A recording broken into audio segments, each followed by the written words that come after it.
Nini vaovao finoana iny fa eo amin'ny tontolon'ny fanatanjahantena ara-mekanika kosa indray dia ambom-piampinan'ny mpankafy fiara indray ny lapan'ny fanatanjahantena etsy Mahamasina ny sabotsy ho avy izao mandritra ny NDN faefatra ny mitinina Volkswagen Mada karakarain'ny club Mada Golf 2 andeha roarantsika ny sary.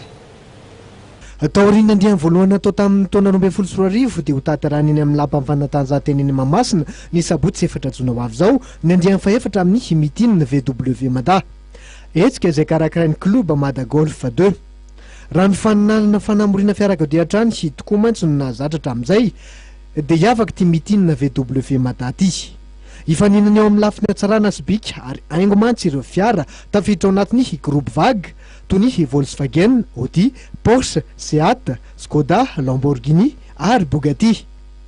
Mangany fotsiny ny faninana ho an'ny fiaramanina fanamafisam-peo-mendrika indrindra. Eo ihany koa ny hetsika isan-karazany andraisan'ireo mpanatrika anjara ka mety ahazony loka maro isan-tsokajiny. Marena fa ny taona 2024 no nitsangana ny Mada Golf 2 club izay ikambanan'ny mpankafy fiara golf type 2 tafiditra tao anelanelan'ny taona 427 ka hatramin'ny 27 tanjon'izy ireo amin'ny fikarakarana hetsika tahaka izao ny anampianareo sahirana ara-pivelonany eto amintsika amin'ny ampahambola azony. Ankoatra ireo mpanohana maro miara-miasa aminy dia misongadina indrindra ny Likimoli izay mpamokatra menaka fiara marika Alemana ihany koa ka mifanoja amin'ny fitiavana amin'ny mpikarakara marika avy any amin'ity firenen'ity. Dia iny fanadidi indray tokolasy tovovavy no manakatona ny fotoana ny fampalalam-baovao-tsika tamin'ity alina ity saorany anao tany tokantrano tany naritra anjery hatramin'ny farany fa amin'ny fotoana eto indray isika ho amin'ny rahampitso indray veloma tompokolahy veloma tompoko vavy.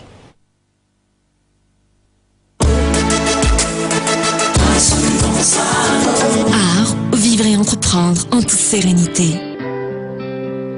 Adultanotu.